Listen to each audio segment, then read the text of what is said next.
تنها صداست که میماند.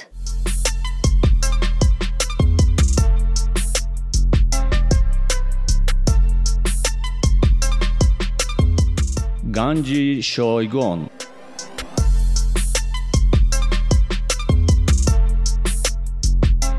از گذشته ها، ناگفته ها و ناشنیده ها.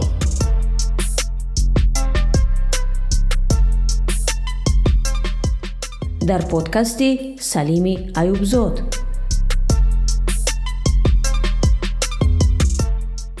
سلام و درود مخلصان گنج شایگان و سپاس به پایان که این برنامه را دنبال میکنید. زیر آن فکر و اندیشه های خود را می نویسه، شرح های خود را. هزاران رحمت. زیر برنامه گذشته روز زبان را به ما شاد باش گفته اید و هم شرح از ناحیه سوخ ازبکستان رسیده است درباره احترام و پایداری زبان مادری. پیش از آن برنامه با صدای رئیس پیشین مجلس ملی تاجیکستان محمد سعید عبیداللهیف نیز بحث و گفتگوی جالبی را به میان آورد. سر فرصت به سوالها و شرحها پاسخ خواهیم داد.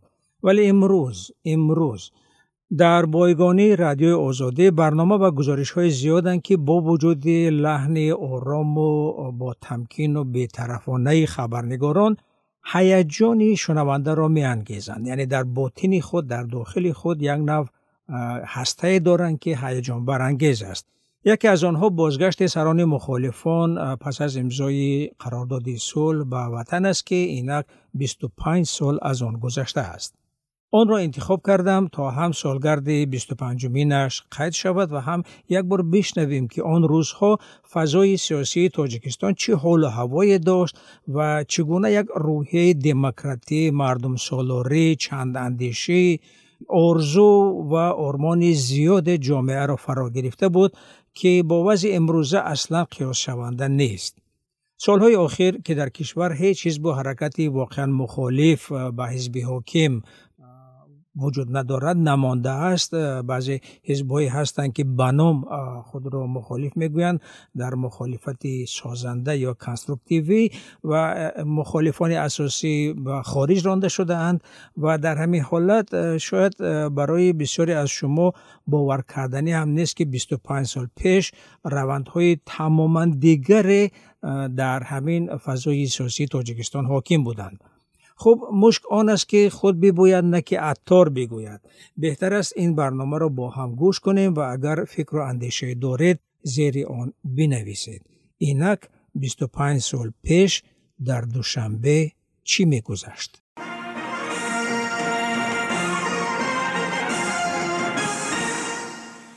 نظری بود به آخرین تحولات در 4 گوشه عالم. اما حالا در گفتار ویژه نوگانی‌های تاجیکستان گزارش داریم از بازگشت سران اتحاد اپوزیسیون تاجیک به تاجیکستان بعد مشکلات و پیچیدگی‌ها و تأخیرهای پی در پی. این بازگشت برای رهبر اپوزیسیون و همزمان رئیس کمیسیون آشتی ملی سید عبدالله نوری هیجان دیدار وطن را ندارد. ولی برای همصف او حاجی اکبر تورجانزاده که پس از قریب 5.5 سال هجرت به وطن برمیگردد اضطراب آور و شورانگیز می باشد. تنها قضیه همین بازگشت که از ماه سپتامبر سال گذشته سر شده بود پر از برخوردها، انتظاریها و تلاشها بوده است. رویدادهای چند روز آخر مسئله درجه اعتماد بین همه را در روند آشتی از نو به میان گذاشتند. باز صحبت از بهانه‌جویی‌ها، برقصدکاری‌ها و نخواستن آرامی و اعتدال سری زبان‌ها برگشت. اما در همه این قضیه بجز خود بازگشت وطنداران به وطن، آنچه مایه خوشبینی در روند صلح است که رهبریت تاجیکستان هواپیمای خود را فرستاد تا نوری و تورجانزاده به دوشنبه آورده شوند. شاید هدف همین بود که آنها با هواپیمای آورده شوند که در روی بالش تاجیکستان نوشته شده باشد و شاید مشکلی ها نیز اهمیت دارند تا این صلحی که با چنین سختی ها به دست می آید برای همه دست اندرکارانش قدر و قیمتی بلندتر داشته باشد. ما خبری اساسی ویژه گفتار تاجیکستان در امروز را معرفی کردیم و جزئیات آن را از همکارانم در دوشنبه شهر خواهید شنید. پس از 5 سال یک ماه مهاجرت اجباری، معاون اول رهبر اتحاد اپوزیسیون تاجیک حاجی اکبر تورجانزاده به وطن برگشت. طی چند روز اخیر ҷонибдорон ва ҳаводорони ӯ барои истиқболаш ба фурудгоҳ ва комиссиони мусолиҳаи миллӣ меомаданд. рӯзи ҷумъа низ аз субҳ издиҳоми одамони зиёде дар фурудгоҳи шаҳри душанбе ва назди комиссиони мусолиҳаи миллӣ ҷамъ омада буданд. ҷиҳати амният ҳини вориди пойтахт шудани ҷаноби тураҷонзода роҳ ба фурудгоҳ аз ҷониби кормандони милиса ва низомиёни вазорати амнияту вазорати дифоъ баста шуда буд. истиқболгирандагонро низ аз фурудгоҳ ҳудуди 300 метр дур карда буданд. барои истиқбол аввалан ба касе иҷоза дода нашуд. сипас танҳо 11 нафар аъзои комиссиони мусолиҳаи миллӣ аз ҷониби оппозитсия ба майдони фурудгоҳ иҷоза дода шуд, то онҳо раиси комиссиони мусолиҳаи миллӣ ҷаноби Саид Абдуллоҳи Нурӣ ва муовини аввали раҳбари иттиҳоди оппозитсияи тоҷик ҳоҷӣ Акбар Тураҷонзодаро пешвоз бигиранд. ба фурудгоҳ рӯзноманигорон низ роҳ дода нашуданд. раиси комиссиони мусолиҳаи миллӣ ҷаноби Саид Абдуллоҳи Нурӣ ва ҷаноби ҳоҷӣ Акбар Тураҷонзода соати 5:25 бегоҳи рӯзи ҷумъа аз сайёра поин шуданд ва бо қатори мошинҳо бетаваққуф ба бинои комиссиони мусолиҳаи миллӣ омаданд. дар сайни комиссиони мусолиҳаи миллӣ беш аз 1000 нафар ҷонибдорону ҳаводорон онҳоро истиқбол намуданд. раиси комиссиони мусолиҳаи миллӣ Саид Абдуллоҳи Нурӣ ва муовини аввали раҳбари иттиҳоди оппозитсияи тоҷик ҳоҷӣ Акбар Тураҷонзода дар назди ҳозирин суханронии кӯтоҳе карданд. аз ҷумла ҷаноби Саид Абдуллоҳи Нурӣ дар раванди сулҳи тоҷикон саҳми зиёд доштани ҷаноби Тураҷонзодаро таъкид кард. барои раванди татбиқи сулҳ дар тоҷикистон ва барои ваҳдати миллӣ дар кишвари мо ҳузури ҷаноби устод ҳоҷи Акбари Тураҷонзода хеле муҳим буд ва ташриф овардани ҷаноби устод ин марҳилаи ҷадид барои раванди сулҳ хоҳад буд. иншоаллоҳ ки мо кӯшиш хоҳем кард ки ҳамаи онҳое ки тоҷикистонӣ ҳастанд, ҳамаи онҳое ки дар ин марҳум таваллуд шуданд ва имрӯз дар хориҷи кишвар ҳастанд, از تمام احزاب و حرکات‌ها و پیشه‌های جامعه که نباشند کوشش خواهیم کرد تا اینها برای وحدت ملی و برای صلح و برای امنیت و برای پیشرفت و ترقیات کشور همه باز خواهند گشت و همه با هم آن وحدت ملی که شعار همه شده است آن را عملی خواهیم کرد. سپس جناب حاجی اکبر تورجانزاده از حاضرین برای استقبالشان اظهار منتداری کرده گفت: دعا نیایش‌های شما به درگاه خدا، نثارهای مجاهدین جان بر کفمون بود که الحمدلله امروز بعد از 5 سال و 1 ماه خدا را شکر میکنم که دوباره دیدار شما رو میبینم و وطن بازگشتیم.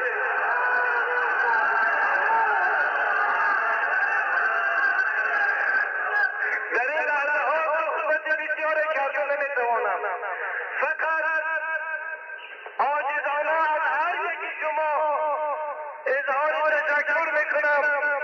خدایا به حرمت امیدهایی که شما دارید، به حرمت آرزوهایی که شما دارید، خدای توفیق با ما، با استاد عزیز و تمام مسئولین عطا فرماید که طبق رضای خدا خواسته‌های شما را سزاوار باشیم، در راه ایجاد صلح، آسایش، آشتی ملی، افتخار ملی، آزادی دین و عقیده‌مان، سربلندی مسلمان‌ها، خدا به ما خدمت کردن و میسر گرداند. بعدا حاجی اکبر تورجانزاده برای خبرنگاران خارجی نشستی مطبوعاتی دایر نمود. او به سوال خبرنگاران که امروز همه را به تشویش آورده است گویا درباره ساختار دولتی، درباره ماده 100 کنستیتوسیون تاجیکستان چنین پاسخ داد: همچنانی که در سازشنامه‌های امضا شده ذکر شده است و همچنین که استاد سید عبدالله نوری هم 10 مراتبه ذکر کردند و رئیس جمهور هم در این موضوع ذکر کردند، هدف اساسی ما آشتی ملی است، استقرار و صلح و آسایش است، احیای فرهنگ، احیای اقتصاد، رسیدن به مردمی آسیب پذیرمان هست. در موضوع بند دنیوی بودن قانون اساسی ما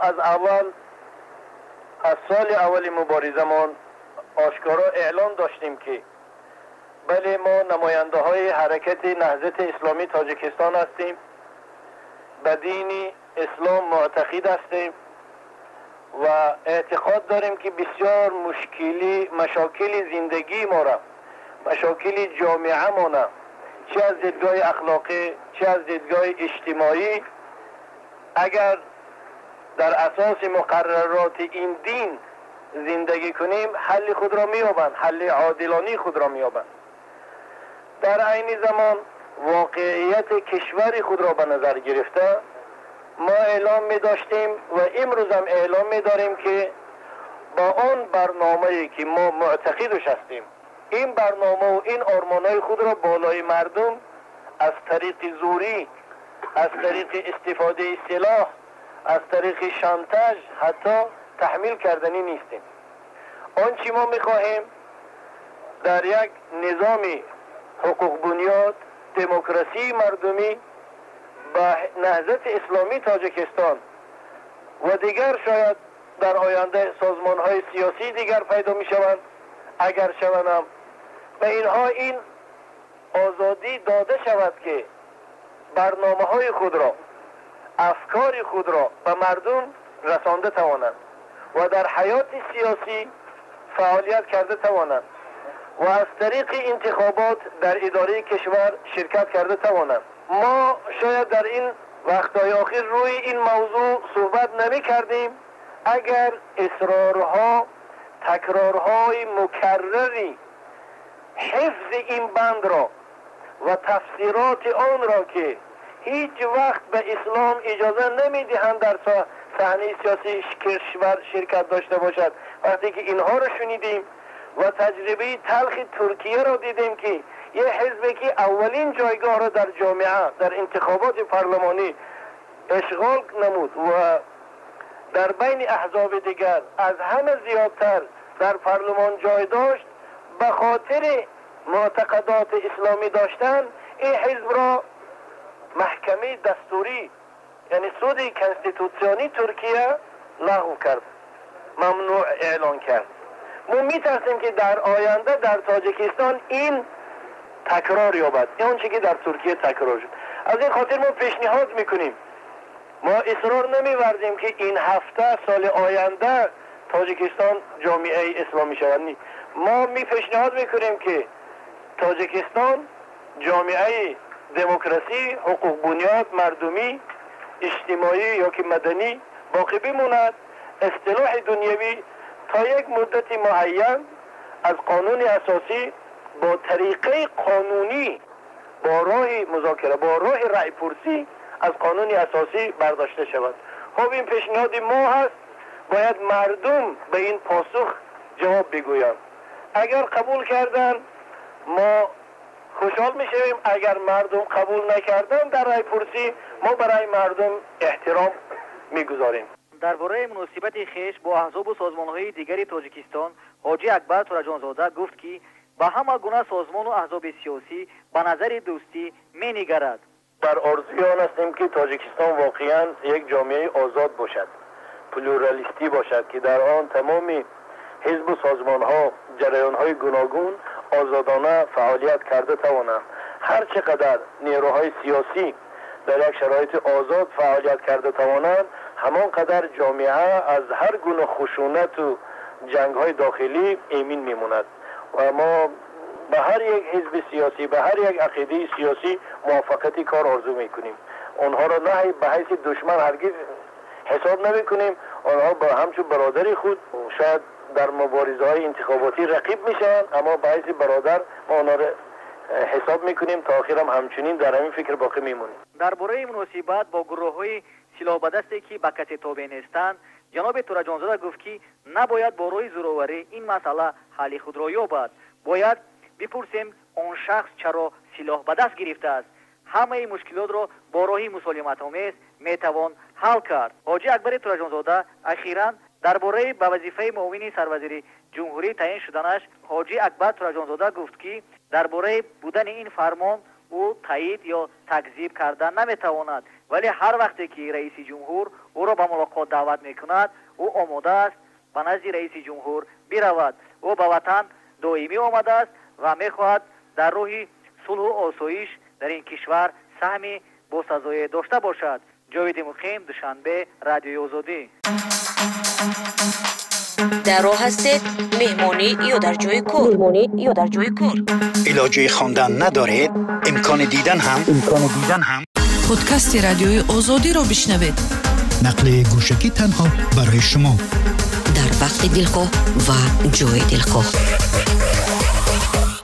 انا همین خیل برنامه و هم یاد از رویداد 25 سال پیش، یعنی بازگشت یکی از رهبران مخالفان حاجی اکبر تورجانزاده به تاجیکستان پس از 5.5 سال هجرت.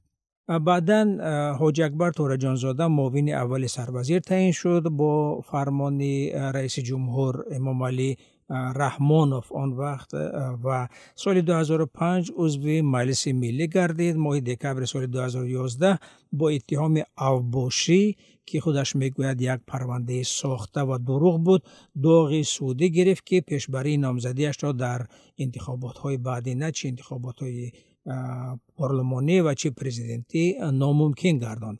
یعنی بنابر قانون‌های تاجیکستان آنهایی که داغ سودی دارند حق ندارند نامزدی خود را در انتخابات پیشبری کنند. و از آن بعد حاجی اکبر تورجانزاده مثل اینکه گوشه‌نشین است، در منزل خود در شهر وحدت زندگی میکند، با تجارت مشغول است و هم با آموزش و با تحقیق دینی. خلاص از آن به بعد ایشان از همه گونه فعالیت‌های سیاسی خودداری کرد. یک مدت چند بار در مسئله روابط تاجیکستان و روسیه بیانیه و اظهارات داد، ولی اما احتمالاً برای اینها زیر فشار قرار گرفت که دیگر صدای در نآمد. بسیاری ها بر اینند که کریر سیاسی او با همین مالی تاریخ شد. خب یاد بود از یک گزارش رادیو آزادی در 25 سال پیش یادآور می شوم. امسال رادیو آزادی 70 ساله می شود، 70 ساله شد بخش های آسیای مرکزی آن و به این مناسبت ما رو آوردیم به بایگانی رادیویی خود. سلامت باشید، خدا نگهدار.